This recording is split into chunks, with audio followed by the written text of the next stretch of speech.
예수님이 태어나시기 700년쯤 전에 이사야나 미가 같은 선지를 통하여서 앞으로 오실 분에 대한 메시아 기름 부음 받아서 세상을 구원하실 분에 대한 예언이 있었고 그 예언이 이루어진 자리입니다. 지난 강림절 4주를 우리가 계속해서 본 것처럼 세례 요한처럼 먼저 와서 주님의 길을 준비한 사람들에게 소망으로 이루어진 사건입니다. 의로운 자 요셉처럼 자기의 생각을 앞세우지 아니하고 주의 사자의 분부대로 행할 준비가 되어 있는 사람들에게 소망으로 이루어진 사건입니다. 그의 어머니 마리아처럼 주의 말씀대로 내게 이루어지이다. 온전한 순종을 통하여서 소망을 이루어낸 사람들의 기다림의 열매입니다.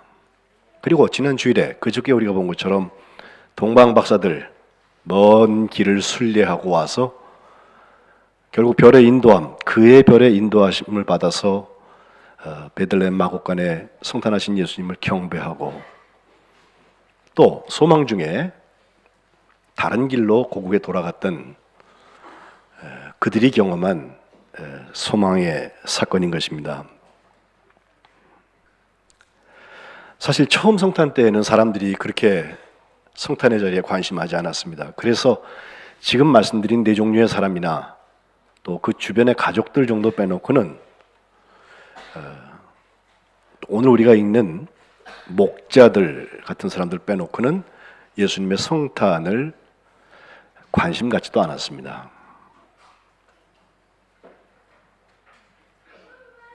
특별히 오늘 본문에 나오는 밤에 양떼를 지키던 목자들에게 일어났던 갑작스러운 사건을 보세요. 천사가 갑자기 나타납니다. 천사가 나타나면 특별히 소망과 관계에 대해서 지시를 한다고 그랬는데 그 지시를 따르는 사람은 소망의 성탄을 만나는 거고 그 지시와 상관없이 사는 사람은 끝까지 자기식으로 사는 거예요. 천사가 나타나서 놀라는 이 목자들에게 좋은 소식을 알린다라고 했습니다. 큰 기쁨의 좋은 소식. 기쁨의 좋은 소식, 좋은 소식이 복음이라는 뜻이거든요. 복음의 내용이 뭐냐? 오늘 본문 11절에 보면 오늘 다윗의 동네에 너희를 위하여 구주가 나셨으니 곧 그리스도 주시니라. 이것이 성탄절의 가장 기쁜 일입니다. 성탄절의 재미도 봐야 되고 또 성탄절의 부수적인 문화적인 기쁨이 우리에게 있습니다. 또 성탄절이면 믿지 않는 사람도 괜히 들떠가지고 선물 주고받고 메리 크리스마스 인사하잖아요. 여러분 옆에 계신 분한테 한번 해보시죠. 메리 크리스마스.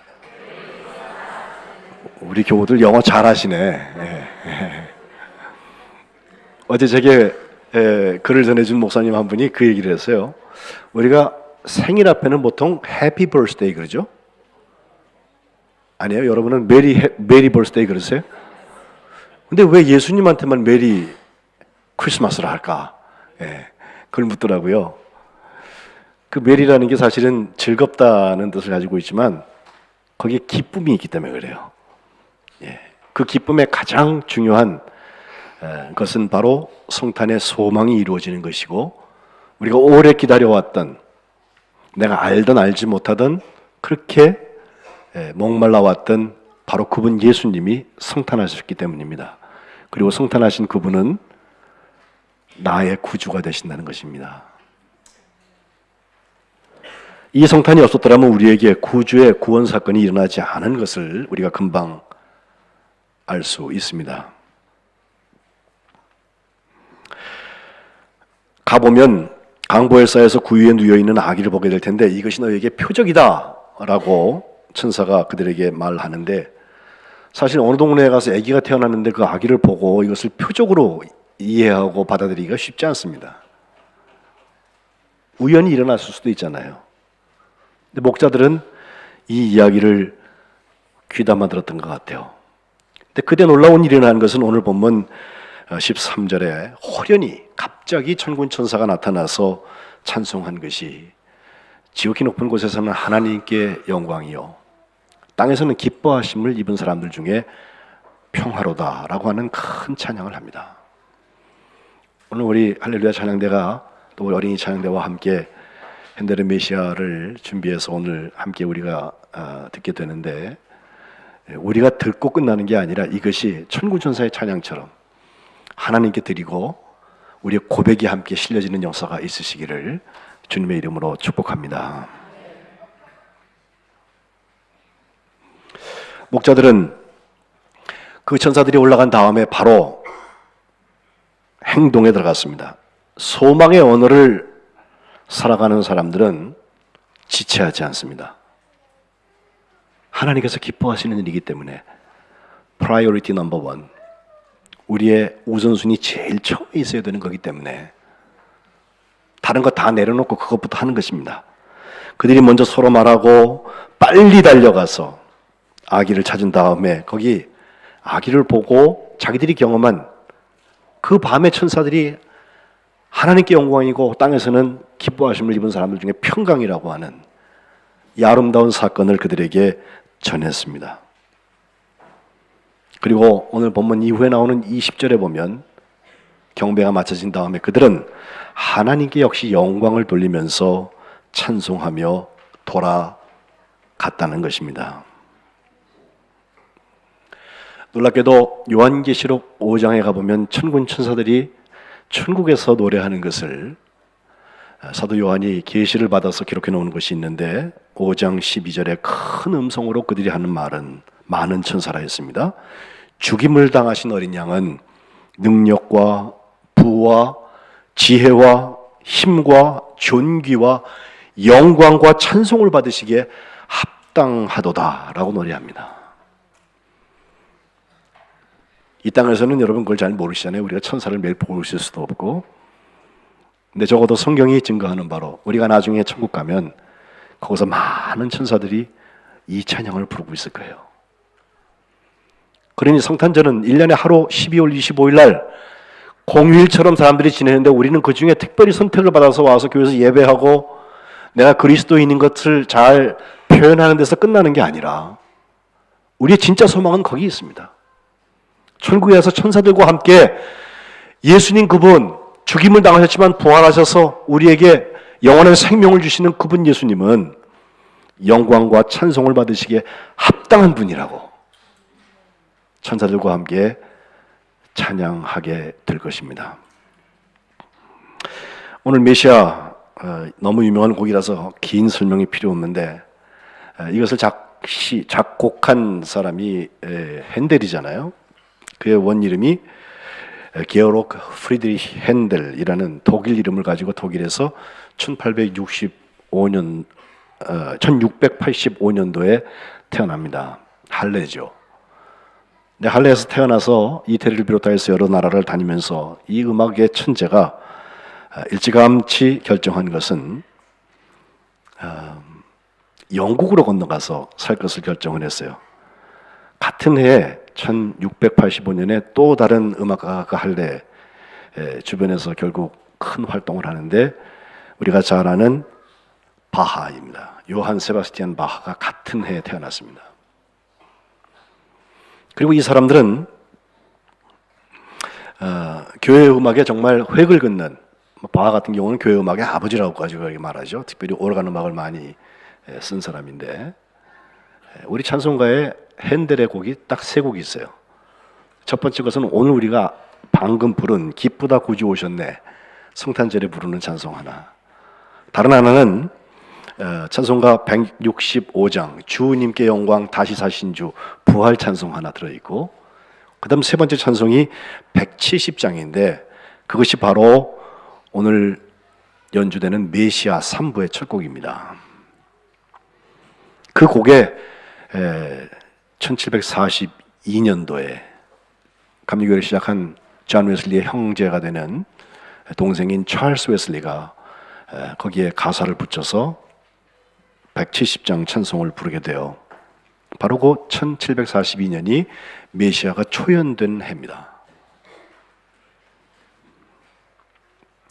1712년부터 런던으로 가서 47년을 살았는데 결국 1759년 4월 14일에 런던에서 타계에서 거기 웨스트민스터 묘지에 매장되기까지 그는 정말 특별히 공중의 교회 음악을 담당한 사람으로서 엄청난 작곡들을 했고 그 중에 백미가 바로 오늘 연주하는 메시아인 것입니다. 이 메시아의 텍스트, 그러니까 가사랄까요? 원래 글은 누가 썼냐면 찰스 제넌스라는 사람이 썼는데 제네스라는 사람이 썼을 때 왜 썼나 그 얘기를 보니까 그 당시에 이신론이라고 말하는 디이즘이라 하는데 하나님이 뭐 계신지는 모르겠지만 하나님은 은퇴하셔서 세상하고 관계없이 저만큼 떨어져 계실 거야. 초월자 하나님 우리의 삶을 들여다보시지 않을 거야 라고 생각했던 사람들이 있었는데 그들에게 반박하기 위하여서 예수 그리스도의 삶에 대한 전부 예언부터 시작해서 예수님이 살았던 이야기 그리고 다시 오실 예수님까지 킹 제임스 버전 중심으로 해서 글을 써서 그에게 줍니다. 일부에 오늘 우리가 특별히 찬송 집중적으로 할 이사야를 비롯한 선지자들의 예언이 나오고 복음서에서는 목자들에게 나타난 천사들의 이야기 하나가 거기에 들어있고 메시아 2부에는 십자가의 고난과 죽음 그리고 부활과 승천 그리고 복음이 전해지기 시작했던 그것을 할렐루야 코러스를 통하여서 우리에게 전달해 줄 것입니다. 할렐루야 코러스가 전달될 때 사람들이 자리에서 일어나는 습관들이 있거든요. 메시아 전곡 연주할 때가 보시면 사람들이 그렇게 해요.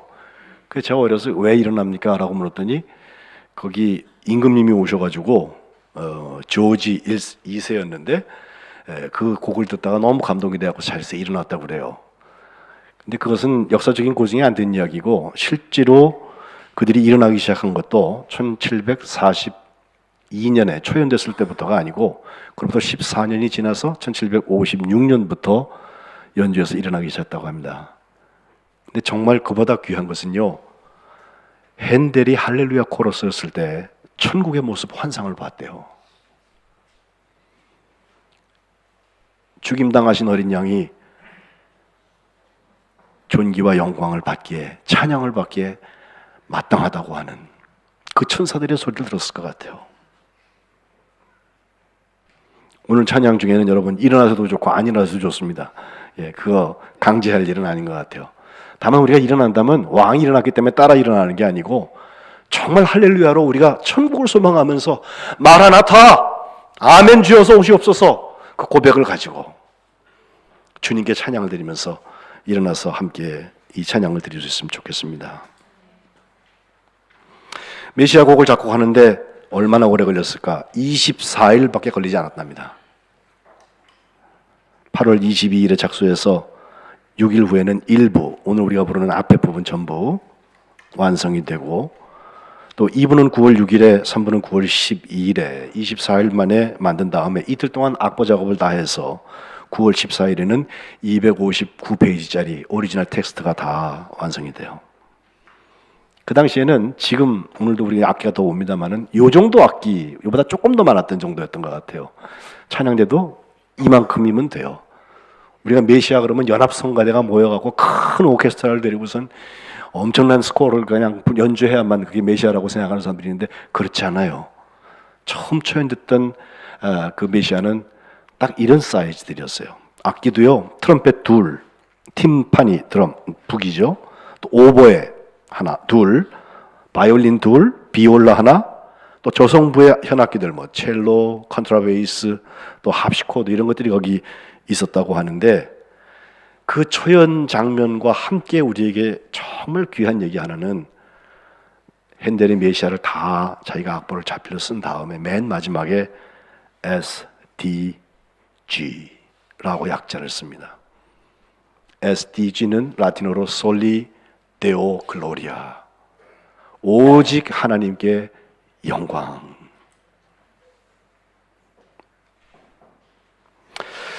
저는 우리 교회에서 메시아가 연주된다고 하는 것이 정말 하나님 기뻐하시는 사건이 되었으면 좋겠어요.